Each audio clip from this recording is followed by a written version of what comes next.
Welcome back to Fantasy Football RPG, your go-to source for all things fantasy football. Join us for expert analysis, top strategies, and the latest insights to help you dominate your league. Let's level up your game and dive into the nitty-gritty. Without further ado, let's get the action.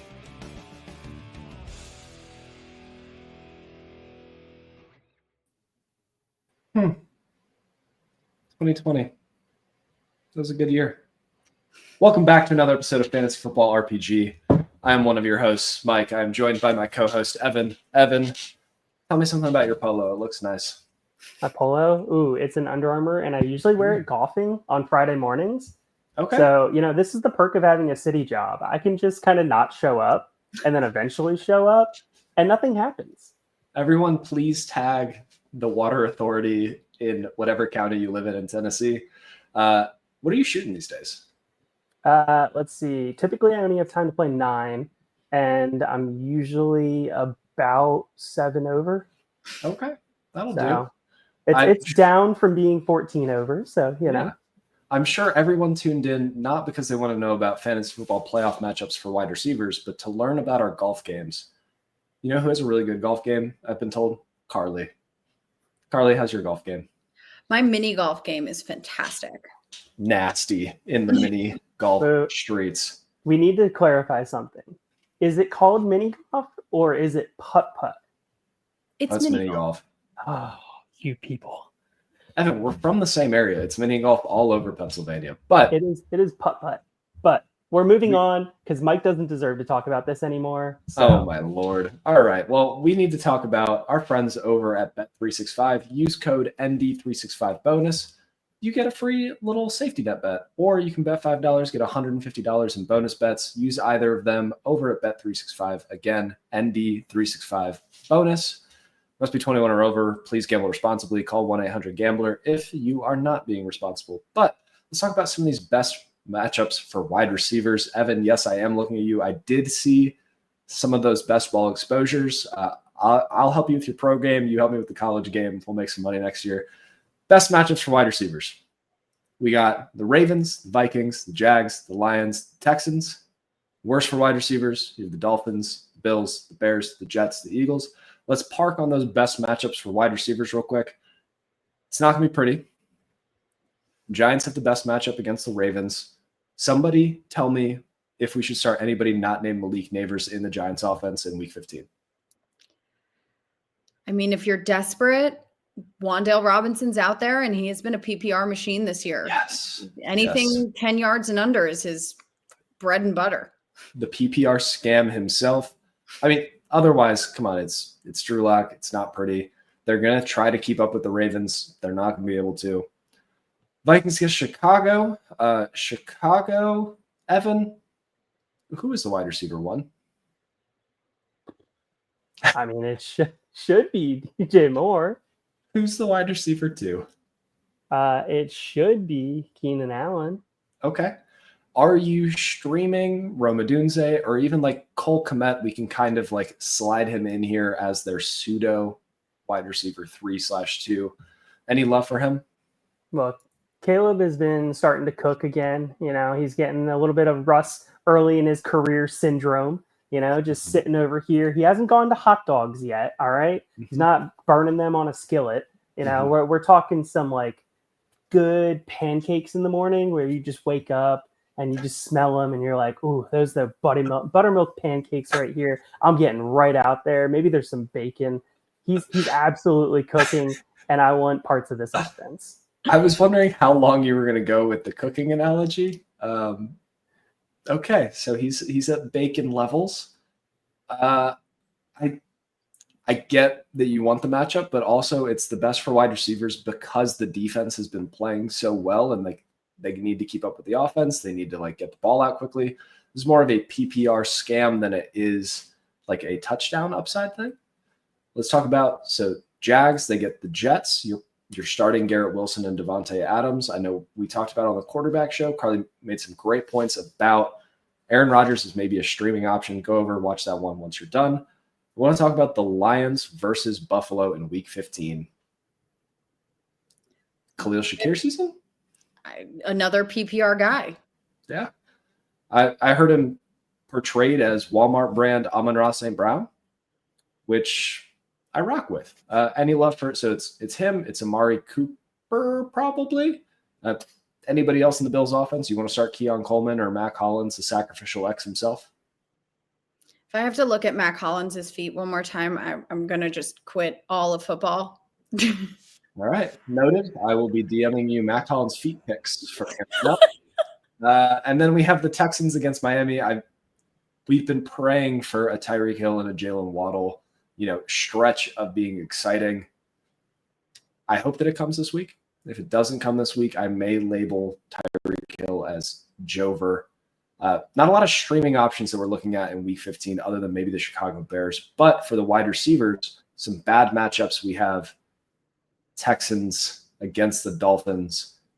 Is Tank Dell firmly out of a flex play because of this matchup? Yeah, easily. And then we have on the flip side of the Lions Bills, Bills Lions. You're not starting Tim Patrick unless you're praying for a touchdown.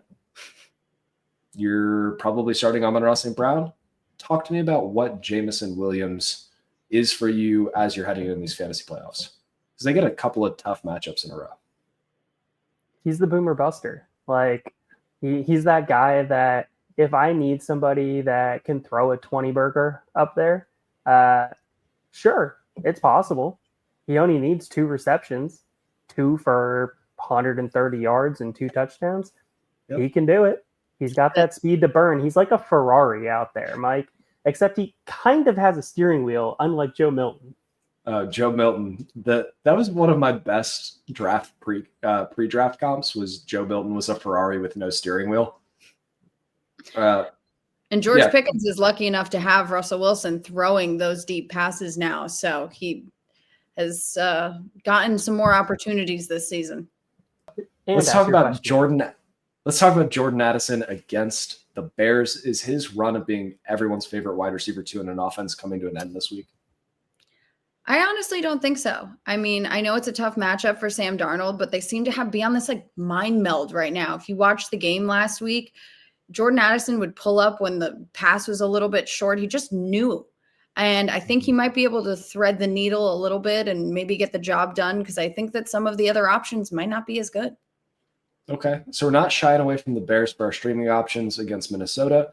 Against Detroit, probably not shying away. Again, Amon-Ra St. Brown, and then Jameson Williams is your boom bust. And then Seattle, you're not benching JSN or DK Metcalf. So we say avoid these matchups when you're making decisions. Maybe the Bears, not one you're worried about. Jets against the Jacksonville Jaguars. I do want to call this one out because Brian Thomas Jr. is electric and I love him. Are we starting him in a must-win matchup for your fantasy playoffs? What other option do I have, Mike? Help me out here. Give me some names to be able to try and consider here, because you hit the nail on the head. He is absolutely electric. He is on the field, but he's also catching passes from, Mac Jones. I got one for you while Mike looks for that. Jordan Addison or Brian Thomas Jr.? Oh, Jordan Addison. Yeah. All right, I'm going to call out a couple of names around Brian Thomas Jr. from the footballguys.com weekly rankings. Brian Thomas Jr. or either of the Seattle wide receivers against Green Bay. Seattle wide receivers. Agreed. Either of them. T. Higgins against Tennessee. I think T. Higgins keyed the Batmobile or something, because he was not getting any looks last night. He is essential to that offense with his 2 for 26 night. Let's do one more sad call out. Brian Thomas Jr. against the Jets or Jerry Jeudy against Kansas City. I'm rolling Jeudy. I think I'm going to deal with the Winston experience. Yeah. I think it's Jeudy. Yeah. He airs it out with reckless abandon. He doesn't care who he's playing. He says there's crab legs down there somewhere. Oh, man. I do want to talk about specifically the players. So one of the things about the Jets being a tough matchup is that Sauce Gardner is a bigger corner, physical, gets his hands on you. When he's doing that against the Jets, it's going to be extremely difficult for a receiver with Brian Thomas Jr.'s skill set to get open. Maybe when we're talking about, let's say, They're playing the Rams, Cooper Kupp. You're not worried about that. They're playing the Bills, Khalil Shakir. You're not worried about that. But specifically for the matchup with the Jags, maybe pivot to another option. And last but not least, for worse. Yeah, go ahead. Real quick, though, Mike, you did mention Sauce. And he's having a down year. Well, he also sat out last week. Like, he wasn't he should be back, though. I mean, is there concern, though, of a lingering injury trying to come back from it? Ooh. And especially with the Jets' record, why would you push it? And I think the same thing is true with Breece Hall, but we talked about that last episode. That's fair. Which, hey, it's a hamstring, Mike. Like, we know how those hamstring injuries go.